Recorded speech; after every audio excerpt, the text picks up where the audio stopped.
pour ta parole et pour ce temps d'être ensemble encore. Nous savons que cette parole a été écrite il y a 2000 années, mais nous savons que c'est actualité pour nous-mêmes aujourd'hui. Dirige-nous à travers cette section dans la parole, parle à nos cœurs, aide-nous de ne pas regarder à quelqu'un à côté de nous, mais de regarder à nous-mêmes, à nos propres cœurs devant toi.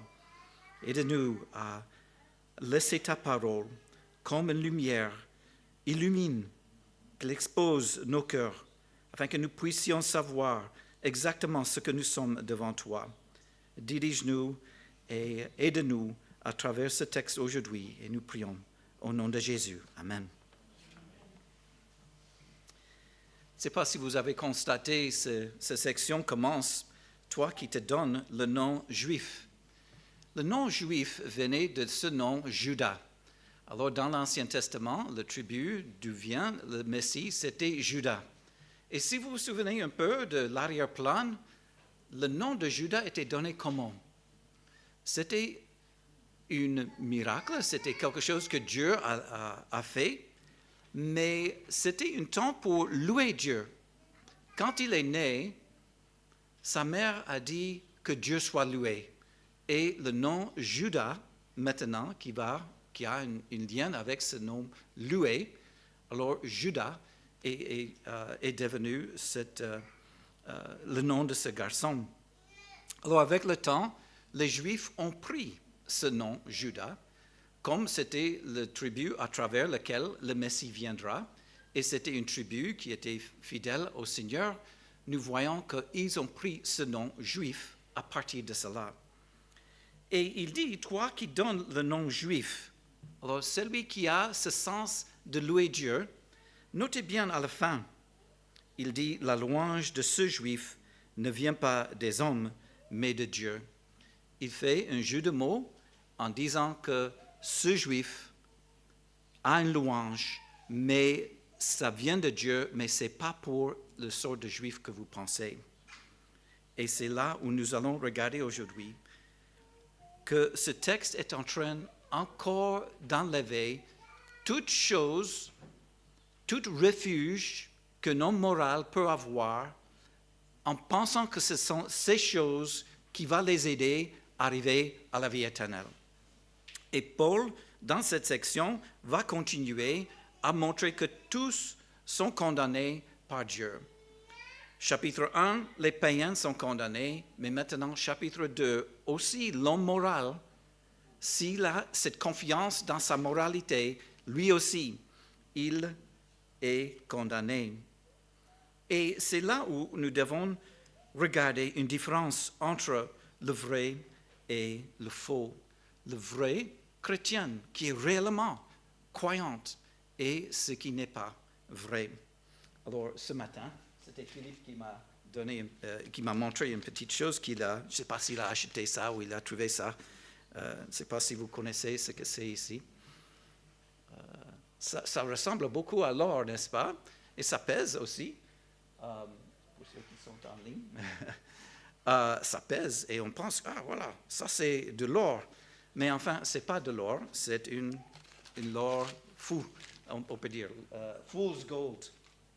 Et ça arrive où les gens se regardent à l'extérieur, tout est bien, mais ce n'est pas la vérité, ce n'est pas vraiment vrai. Dans son livre « La vraie spiritualité », Francis Schaeffer, il dresse un portrait de nombreuses personnes qui se disent chrétiennes. Ils adoptent la vie chrétienne sans être effectivement chrétiens. Et peut-être aussi, ils attendent une expérience religieuse en pensant que cette expérience, c'est ça qui va me faire une croyante réelle. Mais, et ce que Paul va nous montrer, la seule façon de devenir chrétien, c'est d'accepter Jésus-Christ comme ton sauveur personnel. Paul va arriver à la justification par la foi. Il va arriver à leur expliquer que nous sommes justifiés par la foi dans l'œuvre accomplie de Jésus-Christ.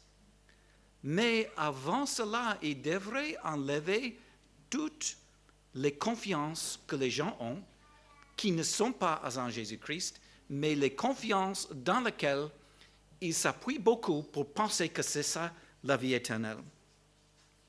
Alors, nous sommes tous entrés dans ce monde par voie d'une naissance physique. Alors, pour être un chrétien, il faut aussi une naissance spirituelle. C'est ça, quand on accepte Jésus-Christ comme notre sauveur personnel, qu'est-ce qui arrive? C'est à ce moment que vous êtes né de nouveau. Vous recommencez complètement à zéro. Pense aux grands rois et présidents de la terre, les personnages les plus connus. Comment est-ce qu'ils sont entrés dans ce monde? De la même façon que vous et que moi. Ils sont entrés par la voie d'une naissance physique. C'est la même chose. Vous ne pouvez pas être un vrai chrétien si vous ne passez pas une naissance spirituelle. Nul ne vient au Père que par moi, c'est Jésus qui affirme. Pierre, dans le livre des Actes, il a dit ceci, « Jésus est la pierre rejetée par vous qui baptisez et qui est devenue le principal de l'angle. » Les Juifs ont rejeté Jésus-Christ, ils l'ont crucifié, mais maintenant il est devenu le principal de l'angle. Il continue en disant, « Il n'y a de salut en aucun autre, car il n'y a sous le ciel aucun autre nom qui ait été donné parmi les hommes par lequel nous devons être sauvés. » Alors Schaeffer, il continue dans son livre en disant, « Pourquoi? Parce que tous les hommes sont séparés de Dieu à cause de leur culpabilité morale. On a besoin de cette naissance spirituelle parce que nous sommes séparés de Dieu. Nous sommes des pécheurs. Et nous avons besoin d'une moyenne de pardon, une moyenne d'enlever le péché dans la vie. Nous sommes coupables. Alors, il faut savoir que ce n'est pas simplement une culpabilité psychologique, mais c'est une vraie culpabilité, véritable culpabilité morale face au Dieu qui est saint, saint, qu'il est infini, mais aussi qui est personnel. Seule l'œuvre de Jésus-Christ, parfait, le substitut qui a accompli tout sur la croix, c'est la seule façon d'être sauvé. Seule cette œuvre parfaite peut enlever votre culpabilité. Seule la valeur infinie de l'œuvre parfaite de Jésus-Christ accomplie sur la croix, cette deuxième personne de la Trinité, seul ça peut ôter notre culpabilité devant Dieu. Lorsque nous approchons, ainsi Dieu par la foi, la Bible affirme que Dieu nous déclare justifiés. Notre culpabilité est effacée. Nous sommes nés de nouveau et maintenant en communion avec Dieu. Alors c'est important à savoir cela, mais il y a tout un genre de personnes qu'on va voir dans chapitre 2 qui a une confiance ailleurs. Une confiance qu'on va voir, même les persuasions, les privilèges qu'ils ont, mais ça fait que extérieurement, ils voient bien, mais à l'intérieur, il y a un grand problème. Et Paul va enlever tout appui. Ceux qui ont cette vie religieuse à l'extérieur, mais il n'y a rien à l'intérieur. Alors, on a déjà vu dans la première partie du chapitre 2 que ce genre de personne est inexcusable. Regarde verset 1 encore. Ô homme, qui que tu sois, toi qui juges, tu es donc inexcusable, qu'en jugeant les autres, tu te condamnes toi-même, puisque toi qui juges, tu fais les mêmes choses. Et Paul leur pose la question dans verset 3, comptes-tu, toi qui juges ceux qui ainsi, et qui fais comme eux, que toi, tu échapperas le jugement de Dieu? Il est en train de dire, il est en train de parler de quelqu'un qui sait le bien et le mal, il est en train de juger les autres, il est en train de se vanter qu'il a quelque chose, mais il est en train de leur dire, mais tu prends ça comme un refuge, mais quand tu es en train de faire les mêmes choses, méprises-tu les richesses de sa bonté, de son support, de sa patience, sans reconnaître que la bonté de Dieu te repousse à la repentance? Tu as des privilèges, tu as la loi, tu as toutes ces choses, ce sont des grandes choses pour toi. Ça devrait te pousser à la repentance, pas d'aider à continuer dans cette vie. Nous voyons le fond du problème, verset 5, par ton endurcissement, par ton cœur impénitent. Tu amasses un trésor de colère pour le jour de la colère et de la révélation du juste jugement de Dieu. Alors, il est très fort. Dans cette section, on a vu déjà la condamnation des païens dans chapitre 1, mais il est même plus fort ici, dans cette image d'une colère de Dieu, une colère ardente de Dieu contre ceux qui ont cet extérieur, mais qui n'ont pas un intérieur. Jean-Baptiste a fait la même chose. Vous vous souvenez, les habitants de Jérusalem, toute la Judée, tous les pays des environs de Jourdain se rendaient auprès de lui. Pourquoi? Confessant leurs péchés, ils se faisaient baptiser par lui dans les eaux du Jourdain. Il a eu un baptême de repentance. Les gens venaient en montrant par ce baptême qu'ils se sont repentis, qu'ils sont tournés de leur mauvaise vie.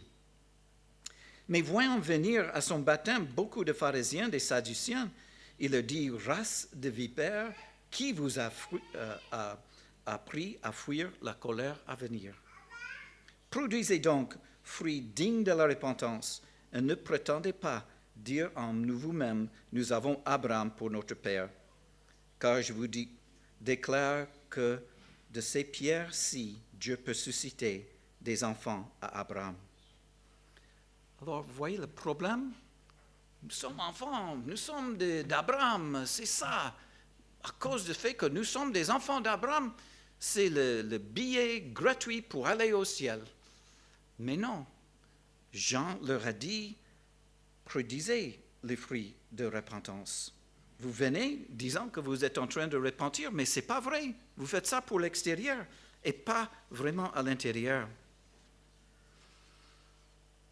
Alors, Paul, dans Romains 2, a levé tous leurs appuis en montrant que c'est les œuvres qu'ils sont en train de faire qui les jugent, la vérité, le vrai état de leur cœur, c'est ça qui montre qu'ils sont des pécheurs devant Dieu. Alors cet évangile qu'il a prêché, tout cela, c'est les choses qui indiquent qu'ils sont sous le jugement juste de Dieu. Et aujourd'hui, on va regarder les privilèges ne sont pas un refuge sans qu'il y ait en réalité. Nous allons voir que leurs actions ne sont pas un refuge sans une réalité. Et même ce rite externe de circoncision, ce n'est pas un refuge sans une réalité. Alors, regardons avec moi à partir du verset 17, et on va voir les 5 privilèges et 5 persuasions qui sont là. 5 privilèges, à partir du verset 17. Regarde, toi qui te donnes le nom juif, qui te repose sur la loi, qui te glorifie de Dieu, qui connaît sa volonté, qui apprécie la différence des choses, étant instruit par la loi. Voilà, il est en train de montrer les 5 privilèges qu'ils ont. Et nous voyons qu'ils ont ce nom juif. Ils reposent sur la loi. Ils se glorifient en Dieu. Ils connaissent sa volonté. Ils étaient instruits par la loi et même ils savent discerner ce qui est là. Alors ça, c'est les privilèges qu'ils ont eus. Et même, ils étaient persuadés aussi d'autres choses. À partir du verset 19. Toi qui te persuades d'être le conducteur des aveugles.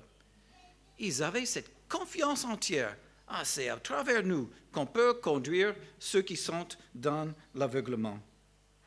Ils ont pensé qu'ils étaient persuadés qu'ils étaient aussi la lumière de ceux qui sont dans les ténèbres, l'éducateur des insensés, le maître des enfants.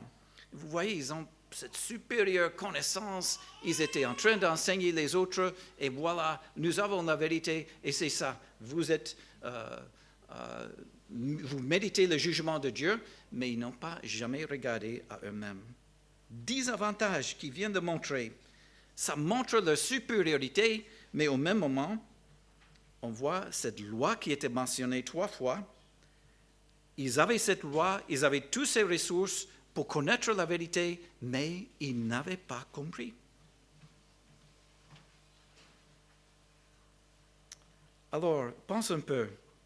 Ils étaient incapables de savoir et accomplir la volonté de Dieu, bien qu'ils avaient la loi de Dieu, bien qu'ils avaient la parole de Dieu. Qu'est-ce qui arrive? Je crois qu'il y a des chrétiens qui sont en train aussi, si on peut appliquer cela, ils lisent la Bible, ils pensent que voilà, j'ai cet héritage d'une famille chrétienne, j'ai la Bible, j'ai la vérité, mais les amis qui sont là, ils sont en train de faire du mal, mais moi, j'ai la vérité, mais il y a un problème. Il n'y a pas vraiment eu un changement du cœur. Je me souviens d'une illustration d'une personne qui a parlé de, j'oublie son nom, on peut dire Jean-Jacques. Et il a dit, le Jean-Jacques de l'Église était différent de Jean-Jacques de la maison. Jean-Jacques de l'Église, tout le monde le voit en train de louer, en train de saluer les gens, en train de faire les bonnes œuvres, il assistait toujours à l'Église. Mais il a dit, le Jean-Jacques de l'Église était différent de Jean-Jacques de la maison. Le Jean-Jacques de la maison faisait ce qu'il voulait. Il partait ici, il partait là, les parents ne savaient pas, mais il était toutes les occasions qu'il pouvait, il était en train de faire d'autres choses. Mais pourtant, ça va, je suis à l'église, je suis là. Mais au fond, il savait qu'il n'y avait pas une réalité dans son cœur. Et c'est ça le juif ici, privilège, persuasion. Mais ce n'est pas un refuge pour vous s'il n'y a pas une réalité au fond du cœur. Et nous voyons une autre preuve qui donne, c'est à partir de verset 24 jusqu'à verset 21 jusqu'au 24. Et il va exclamer 5 fois le problème qui est là. Regarde verset 21. Toi donc, qui enseignes les autres, tu ne t'enseignes pas toi-même. Toi qui prêches de ne pas dérober, tu dérobes. Toi qui dis de ne pas commettre l'adultère, tu commets l'adultère. Toi qui en horreur les idoles, tu commets des sacrilèges. Toi qui fais une gloire de la loi, tu déshonores Dieu. Par la transgression de la loi et la preuve de tout cela, le nom de Dieu est à cause de vous blasphémé parmi les païens, ainsi qu'il est écrit. Alors, c'est les autres. Ils voient ce que vous êtes en train de dire. Ils disaient, ce juif-là, il est comme nous. Il fait les mêmes choses. Et le nom de Dieu est blasphémé à cause de cela. Il prêche de ne pas dérober, mais il était en train de voler. Il prêche de ne pas commettre l'adultère, mais il faisait la même chose. Leur système de divorce les a permis de divorcer n'importe qui pour n'importe quelle raison. Ils prenaient une autre femme ici et là. Et même, on voit que Jésus parle de quelqu'un qui convoite dans le cœur, a déjà commis l'adultère dans le cœur, et Paul est en train de leur montrer qu'ils sont en train de faire la même chose qu'eux-mêmes, ils condamnent dans les autres. Alors, on voit quelqu'un ici, et Jésus les a appelés les hypocrites. Un hypocrite a un masque à l'extérieur qui est en train de sourire, mais à l'intérieur, c'est pas ça. Oh, le Halloween vient de se passer. J'ai vu même l'autre jour les gens en train de masquer. Ils avaient des choses à l'extérieur, mais ce n'était pas ce qui était là à l'intérieur. Et nous voyons que hypocrisie, c'est un mot de théâtre qui indique quelqu'un qui porte un masque. Et les Juifs, forme externe, voilà, ça va, garde la loi, lave les mains, faites toutes les choses, garde les lois. À l'extérieur, ça va, mais à l'intérieur, hypocrite. Ils ont une confiance religieuse, mais sans une réalité. Notre fille, vous savez, Lydia, elle vient de terminer ses études et elle a fait ses études pour être infirmière dans une école chrétienne, université chrétienne. Et bien sûr, elle a grandi en tant que chrétienne toute sa vie. Et elle était quand même dans une sorte de boule, on peut dire, de protection à l'université, et ici et là. Mais maintenant, elle travaille dans le monde, dans un hôpital, dans la salle d'urgence. Et elle a rencontré des gens qui disaient, je pars à l'église, oui, nous partons à l'église, ils ont des gens, ils ont des familles. Mais ma fille Lydia m'a dit, mais papa, tu sais, la manière qu'ils parlent, ils utilisent les gros mots, ils parlent des choses avec les hommes et les autres. Ils ne sont pas différents des autres personnes. Ils font la même chose. Pourtant, ils sont en train d'aller à l'Église. Et c'est effectivement ce qu'on voit ici parmi les Juifs. Les Juifs avaient l'extérieur, mais pas un changement du cœur.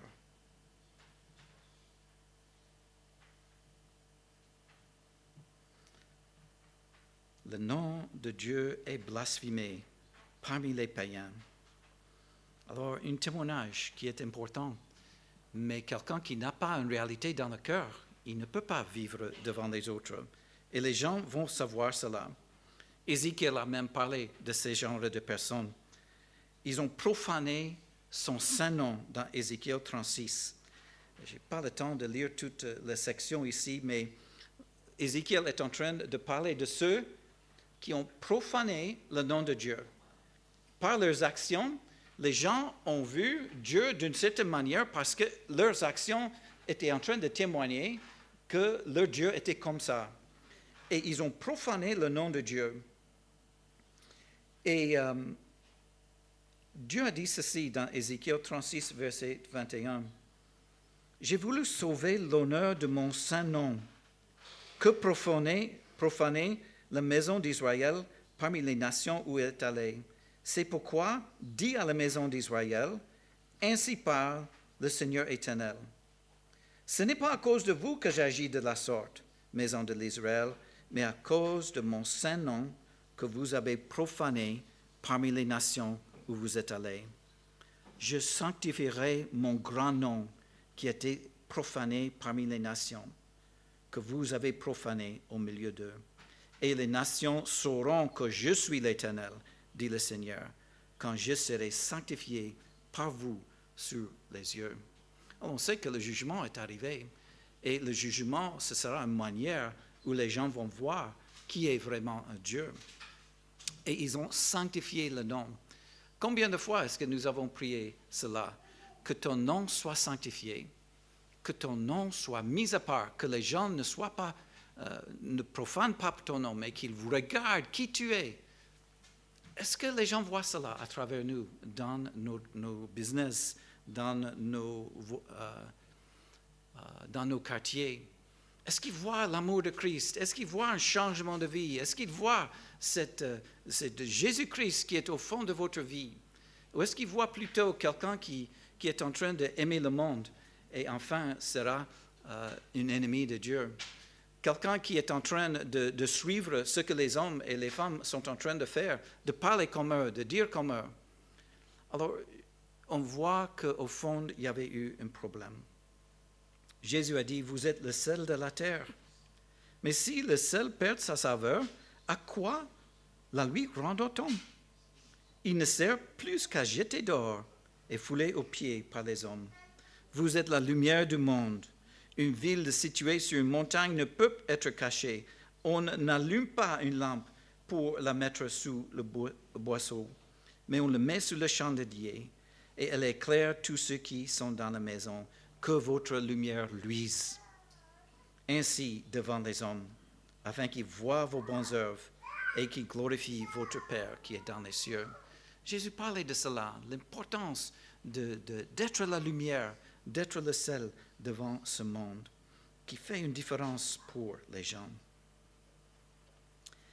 Il y a une dernière bouée de sauvetage d'un juif, et ça c'est sa circoncision. Et il va terminer cela dans versets 25 à 29. Alors il a déjà montré qu'ils sont coupables malgré leur persuasion, malgré les avantages, parce qu'ils sont en train de faire la même chose et les païens sont en train de blasphémer leur nom. Mais il y a un dernier recours qui est là pour le juif et c'est leur circoncision, leur rite externe. Ils pensent, ah ok, ça c'est quelque chose. Dieu nous a donné et ça c'est mon billet pour aller au ciel malgré ce que j'ai fait. Et Paul devrait traiter cela aussi. Et c'est là aussi où nous, en tant que des chrétiens, on doit se souvenir et on doit voir, est-ce que nous sommes en train de mettre une confiance dans les rites externes, le baptême, le Saint-Saint, les autres choses qui sont là? Est-ce que c'est ça, la confiance? C'est ça votre confiance? Ou est-ce que vous êtes en train de mettre votre confiance dans la réalité qui est derrière ces symboles? C'est ça ce que Paul est en train de vouloir démontrer à travers cette confiance que les Juifs ont eue dans leur circoncision. Regarde verset 25. Certes, la circoncision est utile si tu pratiques la loi. Mais si tu transgresses la loi, ta circoncision devient incirconcision. Vous voyez, il est en train de dire qu'on peut voir ta circoncision comme une incirconcision. Et il va montrer aussi que l'incirconcision peut être vue comme circoncision. Alors ce n'est pas cette chose extérieure que Dieu veut. C'était un signe, circoncision était un signe qu'ils étaient dans l'alliance de Dieu. Dieu a demandé cela à Abraham et tous ses descendants. Et s'ils ont ce signe, ça indique qu'ils étaient descendants d'Abraham et ils étaient ils étaient des récipients des promesses de Dieu.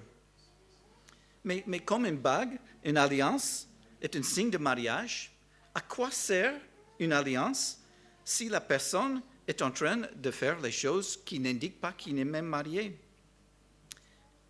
L'alliance montre qu'il est marié, mais on agit comme quelqu'un qui n'est pas. On peut être circoncis, mais agir comme quelqu'un qui est incirconcis, et Dieu voit cela.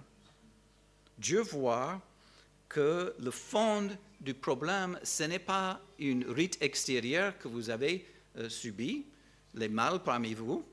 Ce n'était pas ça qui était essentiel, c'était l'importance à l'intérieur. Et nous voyons cela à travers l'Ancien Testament. Dieu a voulu que l'homme aime le Seigneur de tout son cœur, de toute son âme, de toute sa force. Au fond, c'est ça ce qu'il exigeait. Il exigeait qu'il aime les voisins comme eux-mêmes. Ils avaient ce désir, ils devraient avoir ce désir dans leur cœur. Et Moïse leur a dit, circoncis donc votre cœur. Deutéronome 10, Deutéronome 30 encore, l'Éternel ton Dieu circoncira ton cœur et le cœur de ta postérité. Et tu aimeras l'Éternel. Vous voyez, déjà dans l'Ancien Testament, dans Deutéronome, Dieu les a dit que Dieu va faire quelque chose pour votre cœur. Il va circoncire le cœur pour que vous puissiez aimer Dieu. Et c'est ça ce qu'on voit dans la Bible. Dieu veut que vous soyez, que vous naîtrez de nouveau, que vous naissez de nouveau, que vous avez un nouvel cœur, qu'il y a un changement qui arrive, que Dieu circoncis votre cœur, que le changement soit là. Verset 25, la circoncision est utile si tu pratiques la loi, mais si tu transgresses, ta circoncision devient incirconcision. Il pouvait dire, baptême est utile si tu pratiques la loi, mais si tu transgresses, ta baptême devient un non-baptême. Alors, c'est-à-dire, il n'est pas en train de dire qu'on est parfait, mais si quelqu'un a subi les eaux de baptême, mais il n'y a aucun changement de vie, alors c'est comme il n'était pas même baptisé. Verset 26. Si donc l'incirconcis observe les ordonnances de la loi, son incirconcision ne serait-elle pas comptée comme circoncision?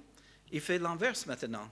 Il parle à une païenne qui n'était pas circoncis, mais il est en train d'accomplir la loi. Il est sauvé, il a cru en Christ et il est en train de suivre ce que Dieu veut. Comment est-ce que Dieu va le regarder? Il va le regarder plus que toi qui es circoncis. Verset 27. L'incirconcis de nature qui accomplit la loi ne te condamna-t-il pas, toi qui la transgresses tout en payant la lettre de la loi et la circoncision? Vous voyez ce mot condamner? Qui est en train de condamner qui? Ici, c'est le païen en train de te condamner parce que sa vie montre un changement, mais il n'y a aucun changement dans ta vie. Verset 28, on va voir que Dieu regarde pas l'extérieur, mais l'intérieur. Le juif, ce n'est pas celui qui en a les apparences. La circoncision, ce n'est pas celle qui est apparente dans la chair, mais le juif est celui qui est intérieurement. La circoncision, c'est celle du cœur, selon l'esprit, et non selon la lettre La louange de ce juif ne vient pas des hommes, mais de Dieu. Et nous voyons cela à travers la Bible, cet encouragement de ne pas regarder à l'extérieur, mais regarder à l'intérieur. Samuel, en voyant que Saül ne pouvait plus être roi, qu'est-ce qu'il a dit? Il a pensé, Eliab, il est quelqu'un qui est grand de taille et certainement le Seigneur est avec lui. Il a dit, certainement le loin de l'Éternel est ici devant lui. Et l'Éternel dit à Samuel, ne prends point garde à son apparence et à l'auteur de sa taille, que je l'ai rejeté. L'Éternel ne considère pas ce que l'homme considère. L'homme regarde à ce qui frappe les yeux, mais l'Éternel regarde au cœur. Et c'est ça. Devant tout le monde, vous pouvez se présenter avec un masque. Vous pouvez se présenter et on ne voit rien de problème. Mais c'est Dieu qui regarde. Dieu qui regarde tout. Il voit tout. Et c'est ça, Jésus a même condamné les Juifs qui faisaient la même chose. Ils étaient là pour voir la première place devant les hommes. Ils ont voulu nous montrer à travers les vêtements qu'ils étaient pieux. Ils disent que voilà, je te remercie, je ne suis pas comme les autres. Je donne le dîme, je fais voilà, les aumônes. Je suis en train de faire toutes ces choses. Mais leur cœur était loin de Dieu. Alors, la prochaine section dans chapitre 3, Paul va regarder les réactions que les gens vont avoir. Ils vont poser les questions, mais quelle utilité est-ce qu'il a maintenant pour être un juif? Si Dieu a donné des promesses, est-ce que